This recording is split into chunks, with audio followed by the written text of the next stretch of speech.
Bonjour à tous et bienvenue pour la matinale, l'émission quotidienne de CMC Markets qui débute à 10 heures. Je suis Nicolas Chéron, stratégiste pour vous servir et nous sommes aujourd'hui le jeudi 23 février 2017. Le titre du jour est François Bayrou soutient les marchés. Alors je ne pensais pas écrire cela un jour. En tant qu'analyste, je ne pensais pas non plus qu'un jour François Bayrou pourrait faire bouger les marchés, mais cela a été le cas hier.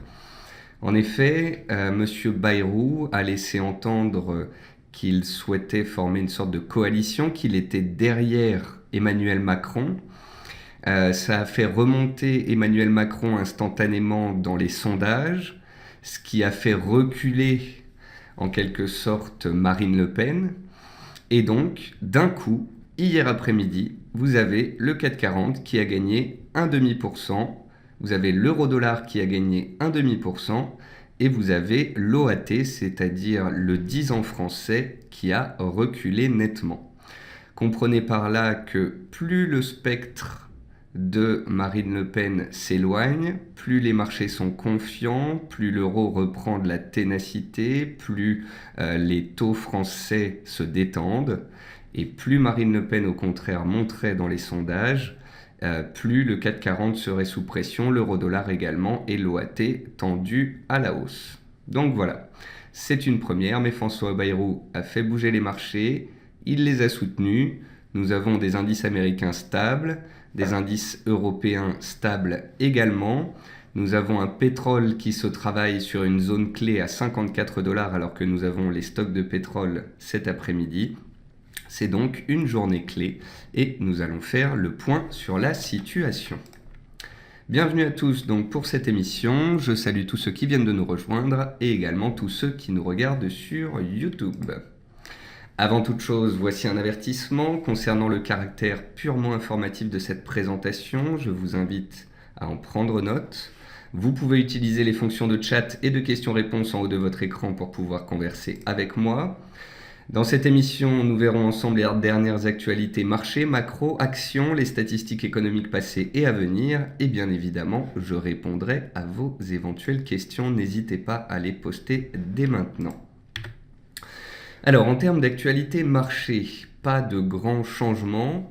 Nouveau record historique du Dow Jones Industrial Average hier à 20 776 points en clôture. Le CAC 40, lui, a repris les 4900 points ce matin après un trou d'air hier. Souvenez-vous, hier, on a touché en début de séance la résistance des 4930 points.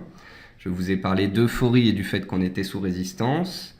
Hier après-midi, on revenait vers la zone de support des 4850-4870 points. Et grâce à Bayrou, nous sommes repartis à la hausse. Alors, gardez bien en tête tout de même qu'il y a un fort différentiel entre les indices américains et européens, et notamment le CAC 40.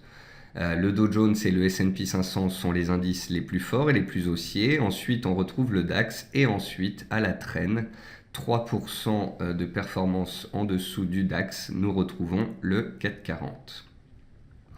Concernant le pétrole, surveillons les bornes faites cette semaine sur le WTI entre 53 et 54,6 $. En début de semaine, je trouvais positive la tenue des cours sous les 54 $. Puis, nous avons vu que cette barrière était attaquée mardi. Et malheureusement, les cours n'ont pas clôturé au-dessus des 54 $. Donc hier, mercredi, les vendeurs ont tenté de reprendre la main et ont un petit peu fait baisser les cours en séance. Mais nous avons toujours un soutien inconditionnel du marché pour le pétrole qui tout de même s'accroche à cette zone des 53,50-54 $. Et cet après-midi, nous aurons la publication des stocks. Donc je préfère rester attentiste, patient.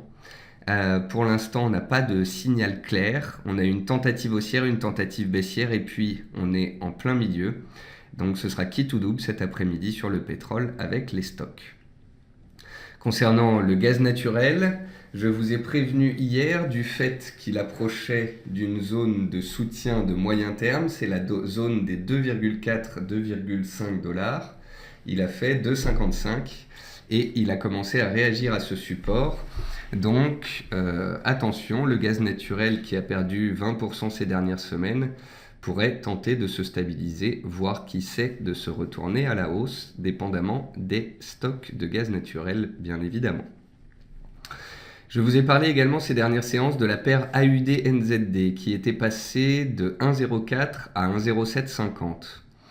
Et ces derniers jours, je vous ai dit qu'on allait approcher des 1,0750 et qu'on allait voir si les acheteurs arrivaient ou non à dépasser cette résistance. Hier, nous avons touché les 1,0750 et la paire y a très nettement réagi puisqu'elle a perdu 90 pips sous cette résistance. Malgré tout, ce matin, nous sommes encore à 1,0680, 1,0690. Nous ne sommes que 60 points sous la résistance et il n'est pas dit que les cours se retournent à la baisse et qu'on reparte dans le sens de la tendance baissière de moyen terme. C'est un reflux légitime sous résistance et nous verrons dans les heures, les séances à venir, si effectivement on accélère sous les 1,06 et on se retourne à la baisse ou si au contraire on a juste fait un recul sous résistance pour mieux sauter par la suite. Enfin, concernant l'euro, je vous ai dit il y a 2 jours que nous étions à l'approche de la zone des 1,05. Hier, je vous ai dit qu'il ne fallait pas vendre la peau des taureaux, puisque en début de séance, nous avions des indices bien orientés et un euro à la baisse. Et comme je vous l'expliquais, les indices approchaient de résistance et l'euro d'un support. L'euro-dollar a donc bel et bien réagi sur ce seuil, notamment grâce à François Bayrou. Il a gagné 70 points, il est passé de 1,05 à 1,0570, il est stable à 1,0550 ce matin, il est très indécis à court terme et la suite dépendra, je pense, des chiffres économiques publiés dans les heures et d'ici la fin de la semaine. En termes d'actualité macroéconomique, hier nous avons eu les minutes de la Fed qui ont montré une grande incertitude face au manque de visibilité sur le programme économique de Donald Trump. Nombre de participants pensent qu'il faudra probablement un certain temps pour que les perspectives deviennent plus claires. Alors qu'est-ce que cela veut dire ? Eh bien cela veut dire que tout comme en 2015, tout comme en 2016, en début d'année, les membres de la Fed nous disent tout va bien aux États-Unis, on va monter les taux 3 ou 4 fois.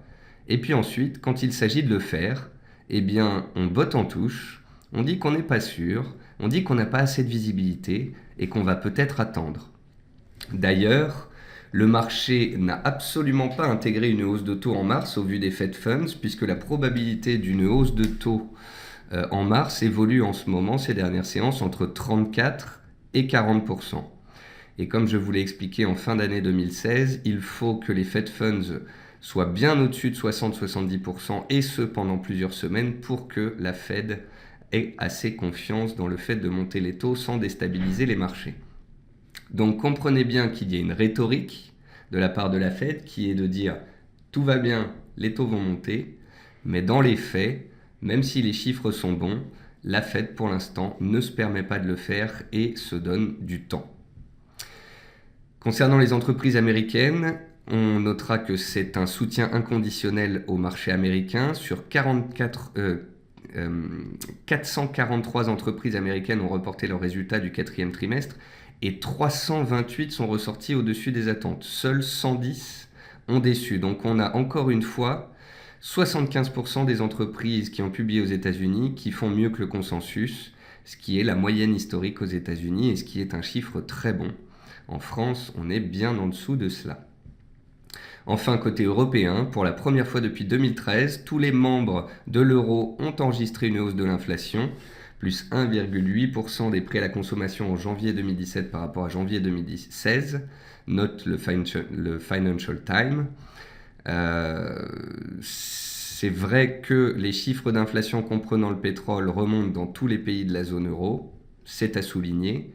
Mais j'ai l'impression que les médias induisent en erreur quand même de nombreux traders en écrivant au sujet de l'inflation et de sa remontée ces derniers mois. Car qui dit remontée de l'inflation en zone euro dit que la BCE pourrait ralentir, voire arrêter son programme de quantitative easing. Sauf que, comme vous l'aura expliqué Mario Draghi à plusieurs reprises, l'inflation hors prix de l'énergie, c'est-à-dire l'inflation core, ne remonte absolument pas. Et parce qu'elle ne remonte pas, la BCE est susceptible de continuer, voire même d'augmenter son quantitative easing. Donc attention à cette rhétorique des médias sur l'inflation. Pour l'instant, l'inflation core ne remonte pas. Côté entreprise, Bouygues dépasse les attentes grâce à Bouygues Télécom et prend la tête du CAC 40 en hausse de plus de 5% et inscrit un nouveau plus haut annuel. Veolia, au contraire, est lanterne rouge du CAC 40, sanctionnée par les opérateurs se disant optimistes sur sa croissance mais ne la chiffrant pas. AXA a enregistré en 2016 un résultat net de 5,83 milliards d'euros et une hausse de 2% de son chiffre d'affaires qui dépasse la barre symbolique des 100 milliards d'euros.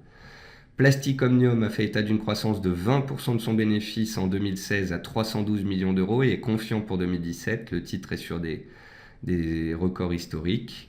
Enfin, Vallourec a réduit sa perte nette à 183 millions contre 426 millions un an plus tôt. Néanmoins, le chiffre d'affaires baisse de 2,7%, ce qui n'est pas pour ravir les investisseurs. Le titre perdait 5% ce matin. Et comme on l'a vu depuis plusieurs semaines, le titre Vallourec n'a plus la faveur des investisseurs, et ce malgré un pétrole à 54 $. Donc, qu'en serait-il de Vallourec si le pétrole venait à consolider? C'est une question à se poser en tous les cas. Dans les meilleures et les moins bonnes performances du CAC 40, vous notez que globalement, on a une forte hausse, une forte baisse, et puis toutes les autres hausses et baisses sont autour de 1%. Le CAC 40 est à l'équilibre ce matin sur la zone des 4900 points et il est pour l'instant très indécis. Côté statistiques passées, on notera l'indice du climat de confiance du consommateur allemand GfK qui est ressorti ce matin à 10 points contre des attentes à 10,3. Ce jour, à midi, on aura l'étude CBI sur le secteur de la distribution en Angleterre. À 14h30, les demandes d'allocation chômage aux États-Unis. À 16h30, les stocks de gaz naturel. À 17h, les stocks de pétrole. Et on notera que demain matin, à 8h45, sera publié l'indice de confiance des consommateurs en France. Voilà, c'est donc la fin de cette émission. On reste toujours et jusque nouvel ordre sur des indices américains haussiers, sur un DAX qui suit les indices américains avec une petite sous-performance et un CAC 40 qui évolue plutôt dans un range entre 4850 et 4930. On notera que l'euro était sous pression jusqu'ici mais qu'il reprend un petit peu de poil de la bête et que il a touché un support clé à 1,05. Tant qu'il est au-dessus, il peut tenter de rebondir. Si on accélère sous 1,05, là, on aurait des risques de retrouver les plus bas de ces derniers mois. Concernant l'or, on est toujours dans un range entre 1220 et 1245. Concernant le pétrole, on attend les stocks et voir donc si une réaction se fait à la hausse ou à la baisse. Concernant le gaz naturel, on aura les stocks également. On verra si le support de moyen terme tient et permet une relance ou est testé de nouveau. Et puis sur l'euro, tant qu'on est au-dessus d'1,05, tout est possible. Georges me dit quelle suite voyez-vous pour Vallourec? Eh bien écoutez Georges, tout ce qu'on peut voir sur Vallourec, c'est que à court terme elle n'arrive plus à grimper. Vallourec est quand même passé de 3 € à 7,50 €, donc le titre avait fait un beau parcours. Le chiffre d'affaires est en baisse cette année, malgré des prix du pétrole qui sont bien remontés. Ça veut dire que l'activité des pétroliers n'est pas forcément remontée. Je regarde le graphique. Oui, on a fait un double top à 7,40 €, ensuite on a baissé.